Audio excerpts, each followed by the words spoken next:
السلام عليكم اخواني اخواتي، مرحبا بكم معنا في فيديو جديد ووصفه جديده ان شاء الله. اليوم غادي نقدموا السفه بالكسكس، ماشي بالشعريه وانما نقدمها بالكسكس. هنا عندنا نص كيلو او 500 غرام ديال الكسكس، وضعت فيها شويه ديال الزيت، يعني كنحاولوا نلبسوا هذاك الحبيبات بالزيت مزيان، ومن بعد كنخويو عليها المطايب.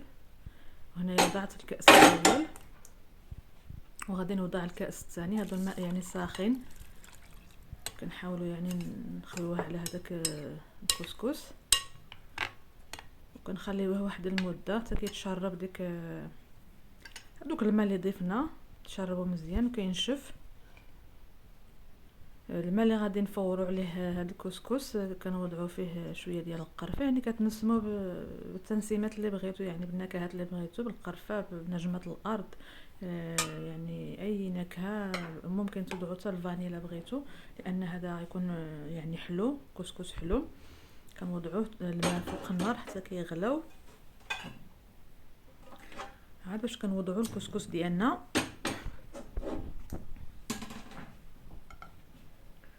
هنايا كما كتلاحظوا هذاك الكسكس ديالنا كيكون نشف مزيان وشرب هذاك الماء. علاش كنوضعوا هيدا؟ باش يعني بحال اللي كنطيبوه نص طياب، بدل ما نبقاو نفوروه 2 مرات 3، ممكن نفوروه غير مره ولا 2 فقط، يعني كيكون يعني جاهز للتحضير. يعني هكذا كنختصروا الوقت. هنايا كما لاحظتوا معايا هنايا نشف، كما قلت لكم نشف تماما. هذوك الماء اللي وضعنا فيه هنايا غادي نبدلوا الاناء، لان هذاك الاناء الاول كان صغير.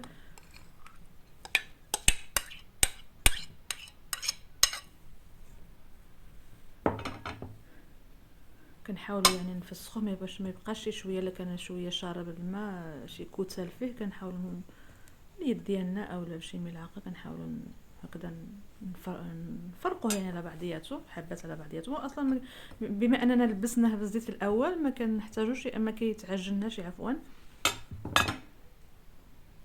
هنا غادي نحضروا، لاحظوا كما كيكون كما قلت لكم، يعني كل حبه بوحدها ما كيتعجنش، واخا وضعنا عليه الماء الساخن.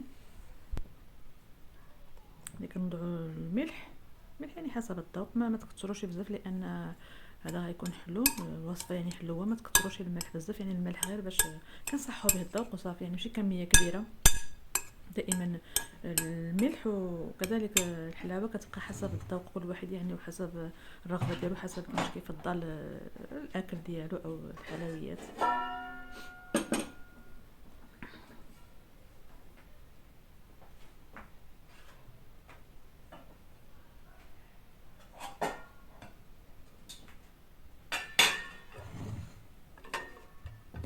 هي غادي نجيبو الكسكس باش اللي غادي نوضعوا فيه الكسكس ديالنا يتفور او يتبخر، يعني غادي يطهى على البخار. فهنا وضعنا الكسكس ديالنا الكميه اللي عندنا كامله.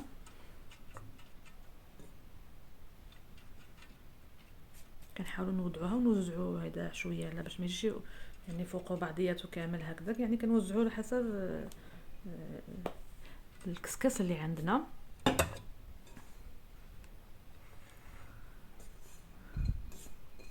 كنوضعوا الكميه اللي عندنا كامله، يعني كميه كتبقى على حسب يعني افراد الاسره ولا على حسب الضيوف. انا هنايا يعني ما كنتش محتاجه كميه كبيره، استعملت غير 500 غرام اي نصف كيلو. يمكن لكم تستعملوا حتى كيلو ونص على حسب يعني الكميه اللي تحتاجوا نتوما. كتبقى الكميه يعني حسب كما قلت لكم حسب الحاجه، ماشي ضروري يعني تم 500 غرام، ولا ممكن حتى 300 غرام اللي كانوا فقط 2 اشخاص ولا 3 عفوا. ما تظنوش يعني كميه كبيره، يعني كل واحد كيعمل على حسب الافراد الاسره اللي عنده، ولا اسالوا على حسب الضيوف كما قلت لكم. فهنايا غادي نستناو الماء حتى يغلى، وعاد نوضعوا فوق منهم الكسكس باش يتفور. ما نوضعوش الكسكس فوق الماء باقي ما او مازال ما غلى مزيان. يعني هاد صدقوني هاد الصفه كتجي بنينه بزاف، ما تشبعوش منها. ممكن كذلك توضعوه في اخر تنفوروه التفويره الاخيره، اذا كنتو تعملوا 2 تفويرات ولا 3، يعني التفويره الاخيره نوضعوا داك السكر منكه بزهره البرتقال. يعني كيبقى بدل ما تستعملوا ماء الزهر سائل كتستعملوا هذه سميتها هذا سكر عفوا منكه بالزهر.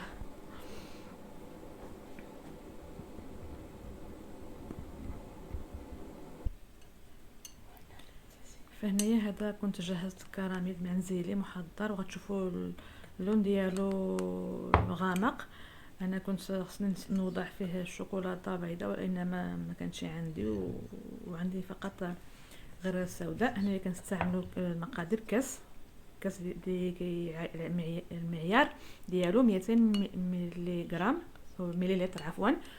كنوضعوه في المقلاة يعني تكون ثقيله شويه ما تلصقش باش ما يتحرقناش السكر. كنوضعوا السكر ديالنا حتى كيذوب لنا، كنبداو نحركو شويه شويه حتى كيذوب ديك السكر تماما. ديك الحبيبات ديالهم كيبقاوش يبانوا لنا مره.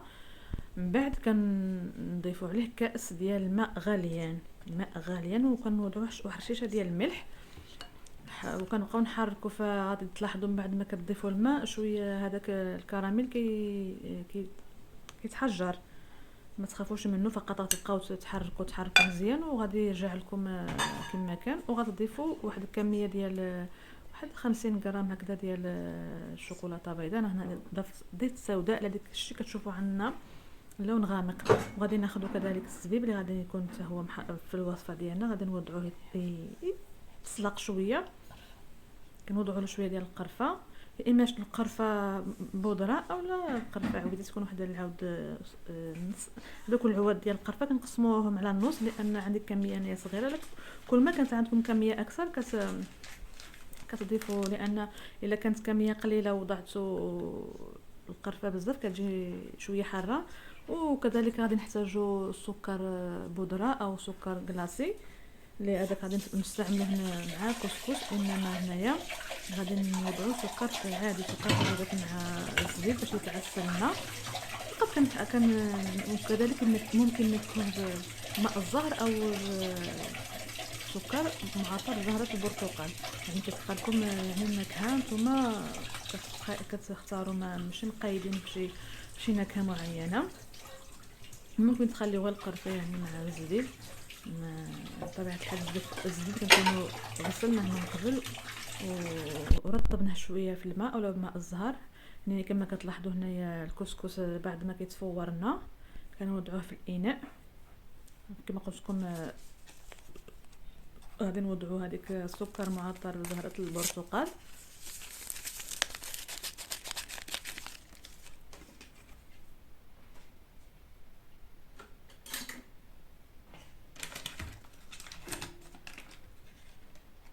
كميه يعني لا وضعتو كيلو توضعوا جوج ديال العلب او هذه ديال هذاك السكر معطر بالفانيلا. ملي غادي نوضعوا الزبده من الاحسن تكون زبده من اصل حيواني، هي واحد تقريبا واحد 50 غرام او حسب يعني واحد ملعقه ونص او 2 معالق على حسب كل ملعقه شحال يعني شحال كتعمر.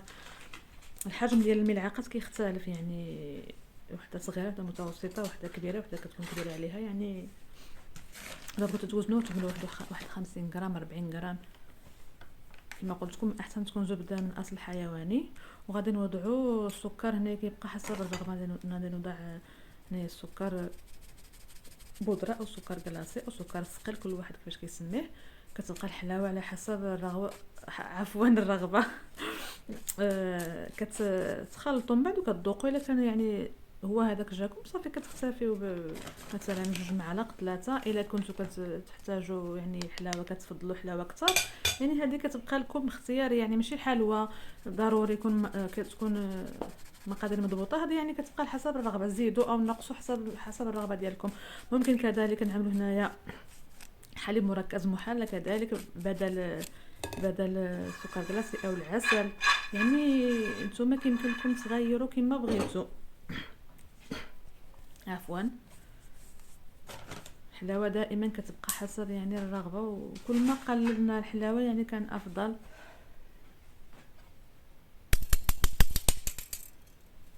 اللي كتكون يعني حاجه حلوه بزاف حتى المذاق النكهات ما كتبقاش باينه. مثلا ضعنا الزهر او ضعنا قرفه او ضعنا اي منكه كهنا به ما كيفاش كتكون حلاوه بزاف، ما كتجيكمش النكهه ديال ديك المنكهات اللي وديك اللي وضعتو في الحلوى او في السفه او في اي حاجه كيكه يعني مثلا. كتبقى الحلاوه هي اللي كتغطي على اي نكهه.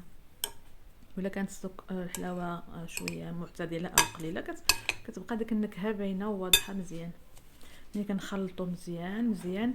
هنا يمكن لكم كما قلت لكم تستعملوا حليب مركز محلى او كذلك واحد كاس ديال الحليب يكون دافي شويه، وكنكبوه الا بغيتو يجيكم شويه بحال فازك شويه. هذا هو غير ديك مع الزبده مع السكر كلاصي كيجينا هو هذاك مزيان، ما كيجيش ناشف كما وريتكم. هذاك سميتو الزبيب تاع السل. هنايا عندنا واحد كميه ديال اللوز محمر ماشي مقلي في الزيت. انا دائما اللوز ما كنقليهش في الزيت، كنحمرو. هنايا وضعت نص الكميه ديال هذاك الكسكس اللي عندنا مفور. انا فورته 2 مرات للامانه بعد ما عملتو ديك الماء طايب او ساخن، فورته 2 مرات. هنايا طحنت هذاك اللوز اللي قلت لكم 150 200 غرام 250 300 غرام، كتبقى الكميه حسب يعني المتوفر عندكم. ممكن غير شويه يعني غير 50 غرام، خصوصا الا كنتو غير عائله يعني اسره مع بعضياتكم، ماشي ضروري تعملوا كميه كبيره. الا كان عندكم الضياف ممكن يعني اكرام الضيف تزيدوا شويه كميه. هنايا وضعت هذاك الزبيب مع سميتو مع اللوز وغادي نخلطهم، وغادي نحاول نجمعهم شويه بهذاك الكراميل اللي عندنا. ممكن تستعملوا نستلي كراميل او حليب مركز بنكهه الكراميل الا كان عندكم متوفر. وكانت عندكم صوص كراميل عاوتاني جاهزه يمكن لكم تستعملوها هنايا. فهني محددين شي الكميه اللي غادي نشوفوها غتجمع لنا شويه هذاك الخليط، ماشي غيجينا بحال العجين، وانما كيبقى يتماسك شويه داك الزبيب مع اللوز اللي وضعنا هنايا. كتبقى الكميه ممكن نزيدوا الا كتبغيو عفوا الزبيب اكثر، ممكن نضيفوا كميه اكثر. نخلط مزيان. هنايا نحاول نخلط بالملعقه. الا شفتوها ما كتخلطكم شي ملعقه ممكن تستعملوا يدكم. بطبيعه الحال كتكون الايد مغسوله منظفه منشفه يعني. ولا اللي كيبغي يستعمل القفازات ممكن كذلك يستخدم قفازات. يعني حنايا في المنزل ديالنا ما كنحتاجوش نوضعوا القفازات، يعني كنشتغلوا عادي باليد ديالنا. بطبيعه الحال كتكون نقيه، عارفين يعني يدنا مغسوله 100 مره في النهار كنغسلوهم مع الشقه في الدار وداكشي. الماء يعني حنايا كنبقاو دائما يدنا نظافين الحمد لله. كما قلت لكم هنايا غادي نستعمل اليد ديالي بدل الملعقه، لان اليد ديالي كتخلينا نتحكموا في الحاجه ونعرفوها واش باقي خصنا نزيدوا لها شي ماده سائله باش تجمعها ولا لا. غادي نخلط مزيان باليد ديالي. صراحه كنلمسوا الحاجه باليد ديالنا عاد كنتاكدوا منها.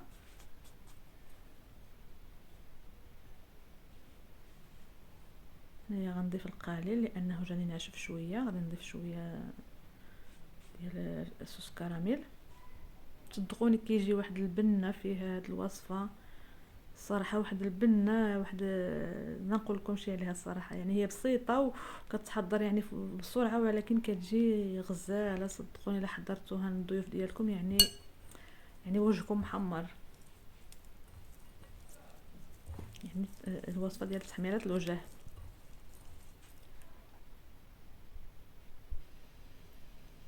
هنايا غادي هذاك بعد ما كنوضعوا هذيك الطبقه الاولى ديال الكسكس كنضغطوا عليها بشي كاس ولا بشي اي حاجه، كنضغطوا عليها مزيان.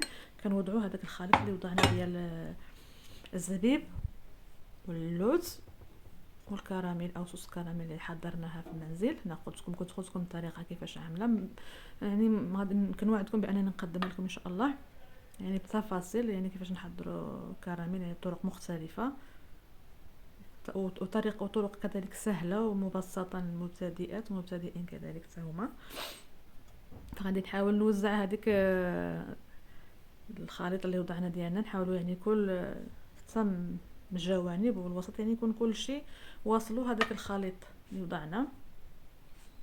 كنوزعوا بالملعقه او باي حاجه غادي نوزعوه مزيان. غادي نوضع الكميه المتبقيه ديال الكسكس.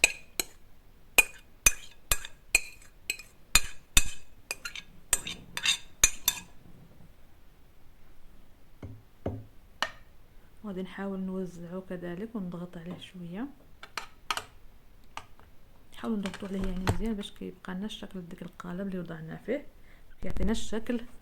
هنايا كما كتلاحظوا هنايا انا قلبته، ما صورتليش اللقطه، قلبته هنايا وزينته بشويه ديال وضعتها في واحد شويه ديال اللوز في الوسط، ممكن تزينوها بطريقه وداير عليه الزبيبه داك اللي مشكله. كنا حضرنا مع بعضياتنا.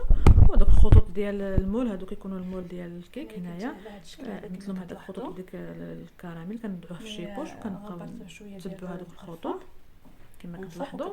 فقط هذا هو تزيين يعني بسيط، ماشي ما فيهش شي مجهود بزاف ولا اي واحد يعملو. كيبقى كذلك هذا هنا هذا الكراميل التزيين حسب اختياركم، حسب يعني المتوفر عندكم. حضرته يعني صدقوني هو المهم هو البنه، يعني كيجي لك مزيج ما بين الزبيب واللوز والكراميل والكسكس، يعني كيجي واحد المذاق رائع جدا. شوكولاته بيضاء. جربوا هذه الوصفه على ضمانتي، يعني ما غاديش تحشمكم لا في المذاق ولا وهنايا هذا الزبيب في المنظر، يعني الصراحه كتجي غزاله بزاف. الماء والسكر، والمهم هو انها تحضر يعني في وقت يعني ما كتاخذش منكم الوقت بزاف. معطر زهره البرتقال بسرعه كما قلت لكم كتوجد، وكون جيوكم الضيافه ولا شي حاجه وانتم ما عندكم شي ما محضرين شي نفسكم كنت وضعت عليه الماء غاديين طايب كلكم شكون كتوجدوا الغدا ولا العشاء ولا هذا تحضروا كذلك الصفه، يعني ما كتاخذش منكم كما قلت لكم مجهود بزاف. وضعت له الزبده. وكنتمنى يعني تجربوا الوصفات اللي كنقدم لكم وتحاولوا يعني تطبقوهم وتنجحوا فيهم. وإلا كانت عندكم شي ملاحظه او شي اسئله خليوها لي في التعليق، وانا ان شاء الله غادي نجاوبكم. كنتمنى يعني نتلاقاو في فيديو مقبل ان شاء الله، في وصفه او وصفات ان شاء الله كثيره وناجحه ولذيذه. والى اللقاء، مع السلامه. يعني اي واحد يمكن له يحضره بهذه الطريقه هذه، فبسيط ما محتاجش شي مجهود كبير بزاف. نتمنى يعني تجربوها بهذه الطريقه هذه، تردوا لي الخبر. صدقوني كتجي لذيذه بزاف بزاف بزاف. كنشكركم على المتابعه، والى فيديو مقبل ان شاء الله. مع السلامه، تحياتي.